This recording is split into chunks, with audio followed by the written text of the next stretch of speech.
മാന്യപ്രേക്ഷകർക്ക് നമസ്കാരം. കടിച്ച പാമ്പിനെ കൊണ്ട് തന്നെ വിഷമിറക്കിപ്പിച്ചു തുടങ്ങിയോ എന്നുള്ളത് വ്യക്തമാക്കുന്ന വാർത്തകൾ അങ്ങ് രാജ്യ തലസ്ഥാനത്ത് നിന്ന് പുറത്തു വന്നുകൊണ്ടിരിക്കുന്നുണ്ട്. CJP വക്താവ് തന്നെയാണ് പ്രഖ്യാപനവുമായിട്ട് രംഗത്തെത്തിയത്. നമുക്ക് അതിലേക്ക് പോവാം. അതിനു മുമ്പ് പേളിമാണിയുമായി ബന്ധപ്പെട്ട് നമ്മുടെ കേരളത്തിൽ എന്തൊക്കെയാ നടക്കുന്നത്? അവർ ഈ രാജ്യത്തെ ഒരു പൗരയല്ലേ? ഈ രാജ്യത്തെ ഒരു പൗരന് ഈ രാജ്യവുമായി ബന്ധപ്പെട്ട ഒരു അക്ഷരം മിണ്ടരുത് എന്നൊക്കെയാ നമ്മുടെ കേരളത്തിൽ ഇപ്പൊ തിട്ടൂരം ഇറക്കിക്കൊണ്ടിരിക്കുന്നത്. എത്ര ആളുകളാണ് അവരെ ഇപ്പോ അൺഫോളോ ഒക്കെ ചെയ്തു പോകുന്നത്? 1-2 ലക്ഷം ആളുകളൊക്കെ ഇപ്പോ അൺഫോളോ ചെയ്തു പോയി. ഫോളോ ചെയ്യുന്നതിന് അതുമായി ബന്ധപ്പെട്ട് ക്യാമ്പയിൻ ചെയ്യരുതോ എന്ന് നാണവും മാനവും ഉളുപ്പില്ലേ? ഒരു വ്യക്തിക്ക് അവരുടെ സ്വാതന്ത്ര്യത്തിൽ നിന്ന് ഒരു അഭിപ്രായം പറയാൻ പോലും പാടില്ലേ? ഇത് ഏത് കാലത്തേക്കാ കേരളം പോകുന്നത്? ഒരാൾക്ക് അവരുടെ അഭിപ്രായം പറയാൻ പാടില്ല എന്നോ? നിങ്ങളൊക്കെ ലോക പരാജയോ? നിങ്ങൾ ഈ ക്യാമ്പയിനൊക്കെ കണ്ട് ഞാൻ ഓടിപ്പോയിട്ട് ആ ഇൻസ്റ്റഗ്രാം ഫോളോവേഴ്സ് ഒക്കെ എത്ര ഉണ്ട് നോക്കി. 5 മില്യൺ ആളുകൾ തന്നെ ഇപ്പോഴുണ്ട്. അപ്പൊ നിങ്ങൾക്ക് ഈ 1-2 ലക്ഷം ആളുകളെ വലിപ്പിക്കാൻ പറ്റിയിട്ടുണ്ടെങ്കിൽ അത്രയും ആളുകൾ ഈ നാടിന്റെ അപകടകാരികളാ. ഒരു വ്യക്തിക്ക് തന്റെ അഭിപ്രായം പറയാൻ പോലും പാടില്ല എന്ന് പറയുന്ന 1-2 ലക്ഷം ആളുകൾ നമ്മുടെ കേരളത്തിലുണ്ട് എന്നുള്ളത് നമ്മൾ അപകടത്തോടു കൂടി തന്നെയാ നോക്കിക്കാണേണ്ടത്. മാത്രമല്ല, ഇതുമായി ബന്ധപ്പെട്ട ഒരു വാർത്ത ഞാനൊന്ന് വായിച്ചു കേൾപ്പിക്കാം. ഇതൊക്കെ ഒരു ഉദാഹരണം മാത്രമാണ് കേട്ടോ. മോഹൻലാലിന്റെ മകളുമായി ബന്ധപ്പെട്ട ഒരു വാർത്തയാണ്. മോഹൻലാലിനെതിരെയും സൈബർ ആക്രമണം. മകളോട് വകതിരിവ് പഠിക്കാൻ പറയുന്ന ആക്ഷേപം. വകതിരിവ് പഠിക്കാൻ പറയുന്നതൊക്കെ എന്ത് ആക്ഷേപമാണ്? അതെന്ത് ആക്രമണമാണ്? എനിക്ക് തീരെ മനസ്സിലാകുന്നില്ല. അതേസമയം പേളിമാണിയുമായി ബന്ധപ്പെട്ട് മനോരമയിൽ വന്ന വാർത്തയാണ്.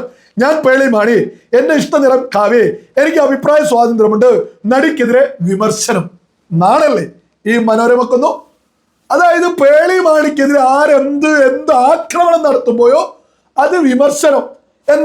ഇവരുടെ മക്കളെ നേരെ വരെ, ഇവരുടെ മക്കളുടെ നേരേക്ക് വരെ തോന്നിയത് വിളിച്ചു പറയുന്നത്, തോന്നിവാസം വിളിച്ചു പറയുന്നതൊക്കെ എങ്ങനെയാ വിമർശനമാവുന്നത്? എന്നെ ലളിതമായ ചോദ്യം. തോന്നിയത് വിളിച്ചു പറഞ്ഞുകൊണ്ട് ഒരുപാട് ആളുകള് പേളിമാണിക്കെതിരെ ഇപ്പോ രംഗത്തുണ്ട്. ഒരുപാട് ആളുകള്, ഒരു കണക്കുമില്ലാത്ത രീതിയിൽ. എന്നിട്ട് അത് വിമർശനം. ഇവിടെ കേരളത്തിലെ പ്രമുഖ മാധ്യമങ്ങളുടെ ഒരു പൊളിറ്റിക്കൽ വർക്ക് സകല ആളുകളും ഗൗരവത്തിൽ തന്നെ തിരിച്ചറിയണം. പേളിമാണിയൊക്കെ ഇതുപോലെ ആക്രമിക്കുന്നുണ്ടെങ്കിൽ ഇത് വലിയ അപകടം തന്നെയാ. ഈ രാജ്യത്തിന് അനുകൂലമായിട്ട് ഒരു അക്ഷരം മിണ്ടരുത് എന്നാണോ? പിന്നെ പേളിമാണി ഇതിനൊക്കെ ചുട്ട മറുപടി തുടക്കത്തിൽ തന്നെ കൊടുത്തിട്ടുണ്ട്. ഞാൻ അതൊന്നുകൂടി ഒന്ന് വായിച്ചു കേൾപ്പിക്കാം. അത് ഇവിടെയുള്ള സുഡാപ്പികളൊക്കെ, ഈ രാജ്യവിരുദ്ധരൊക്കെ പേളിമാണി എത്രത്തോളം ശക്തയാണ് എന്നൊന്ന് തിരിച്ചറിയാൻ വേണ്ടിയിട്ടാണ് ഒന്നുകൂടി വായിച്ചു കേൾപ്പിക്കാം. എന്റെ പോസ്റ്റ് ഒരു ട്രിഗർ മുന്നറിയിപ്പോടെ വരേണ്ടതായിരുന്നു എന്ന് തോന്നുന്നു. അത് പലരെയും അസ്വസ്ഥരാക്കി. അത് വളരെയധികം ആളുകളെ പ്രകോപിപ്പിച്ചിട്ടുണ്ട്. എനിക്ക് സമാധാനവും സുരക്ഷയും അക്രമരാഹിത്യവും വേണം. ഈ ആളുകൾ ആരാണെന്ന് എനിക്ക് സംശയമുണ്ട്. ഇപ്പോൾ ഒരു പരാജയപ്പെട്ട സിനിമാ നിർമ്മാതാവ് എന്റെ 4 പേജ് പോസ്റ്റിനെ കുറിച്ച് 10 പേജുള്ള ഒരു സ്ക്രിപ്റ്റ് എഴുതുന്നു. കഴിയുന്നത്ര അനാരോഗ്യകരമാക്കാൻ മുളകുപൊടിയും അജിനാമോട്ടോയും ചേർക്കുന്നു. എന്റെ പ്രിയപ്പെട്ടത്, എന്റെ 2 കുട്ടികൾ ഇപ്പോൾ സുരക്ഷിതരാണോ എന്ന് ചിലർ പരിഹാസത്തോടെ ചോദിക്കുന്നു. അവർ പെൺകുട്ടികളാണെന്ന് എന്നെ ഓർമ്മിപ്പിക്കുന്നു. ശരി, അവർ പെൺകുട്ടികളാണെന്ന് എനിക്കറിയാം. അപ്പോൾ എന്റെ പ്രസ്താവന മാറ്റാൻ എന്നെ ബ്ലാക്ക്മെയിൽ ചെയ്യുകയാണോ? അതിന് നിങ്ങൾ ആദ്യം അവരുടെ അമ്മയെ തൊടണം. നിങ്ങൾ തെറ്റായ വ്യക്തിയുമായി വഴക്കിടുകയാണ്. നിങ്ങൾ എനിക്ക് സംസാര സ്വാതന്ത്ര്യം നൽകേണ്ടതില്ല. ഇതിനകം അത് എനിക്കുണ്ട്. ഞാനത് ഉപയോഗിക്കും. ഞാൻ നിങ്ങളുടെ പതിവ് പാവയല്ല, ഞാൻ പേളിമാണിയാണ്. അതെ, എന്റെ പ്രിയപ്പെട്ട നിറം കുങ്കുമമാണ്. നമ്മുടെ ഇന്ത്യൻ പതാകയിൽ എനിക്ക് ഏറ്റവും ഇഷ്ടപ്പെട്ടതും അതാണെന്ന് ഞാൻ കരുതുന്നു. ശക്തമായിട്ട് തന്നെ ഒരു അമ്മ എന്താണെന്ന് സകല സുഡാപ്പികളും സകല രാജ്യവിരുദ്ധരും കൃത്യമായിട്ട് തിരിച്ചറിഞ്ഞ ഒരു സുന്ദരമായ മറുപടി കൂടിയാണ് പേളിമാണിയുടെ ഈ ശക്തമായ മറുപടിയിൽ കൃത്യമായിട്ട് ഉയർന്നു നിൽക്കുന്നത്. സകല വിവേകമുള്ള മലയാളികളും പേളിമാണിയെ പിന്തുണയ്ക്കണം. അത് ഇന്ന പാർട്ടിയിലുള്ള ആള് ഇന്ന ആള് എന്നൊന്നല്ല. കോൺഗ്രസ്സുകാര് ഞങ്ങൾ കോൺഗ്രസ് അല്ലെ, ഞങ്ങൾ ഈ പറയുന്ന CPM ആണ് എന്നല്ല. വിവേകമുള്ള ജനാധിപത്യ ബോധമുള്ള സകലരും പേളി മാണിയെ പിന്തുണയ്ക്കണം. ഒരു അഭിപ്രായം പറയുമ്പോൾ അവരുടെ മക്കളെ വെച്ച് ഇവിടെ ആളുകൾ അപകടകരമായ രീതിയിൽ വെല്ലുവിളി നടത്തുന്നുണ്ടെങ്കിൽ അത് നമ്മുടെ നാടിന്റെ അപകടം, അത് നമ്മുടെ നാടിന്റെ അപകടം.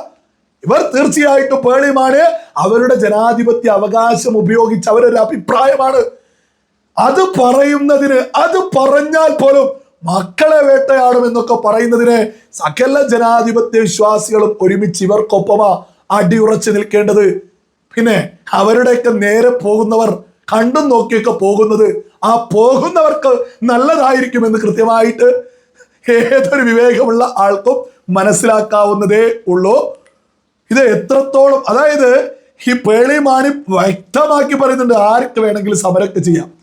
അത് അപകടകരമായ രീതിയിലേക്ക് പോകുമ്പോഴാണ് അവർ എതിർത്തത്. ഇനി പേളി മാണിയല്ല, CJPയുടെ വക്താവ് എതിർത്തെത്തിയില്ലേ? ഞാനതൊന്നും ഇവിടെ കൊടുക്കാൻ നിങ്ങൾ കേട്ടു. जिन्होंने भी ऐसा एंटी सोशल एलिमेंट्स ने मीडिया के खिलाफ, लोगों के खिलाफ, जिन्होंने भड़काया, जिन्होंने ये वायलेंस किया, ऐसे लोग CJP के सपोर्टर नहीं है. ये एंटी सोशल एलिमेंट्स घुसाए गए. हम लोग ऐसे एक्शंस के लिए നിങ്ങൾ കേട്ടില്ലേ? സാമൂഹിക വിരുദ്ധർ ഈ സമരത്തിൽ നുഴഞ്ഞു കയറി. ഇതില് ആക്രമണം നടത്തിയവർ ഞങ്ങളിൽപ്പെട്ടതല്ല. ഇതാണ് ഞാൻ കൃത്യമായിട്ട് വിളിച്ചു പറഞ്ഞത്. കടിച്ച പാമ്പിനെ കൊണ്ട് തന്നെ വിഷമിറക്കിപ്പിച്ചു തുടങ്ങി.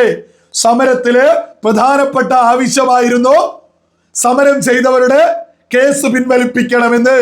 എന്നാൽ കൃത്യമായിട്ട് CJP വക്താവ് മാധ്യമങ്ങളോട് പറയുന്നു ഞങ്ങളിൽപ്പെട്ടവരല്ല ആക്രമണം നടത്തിയത്.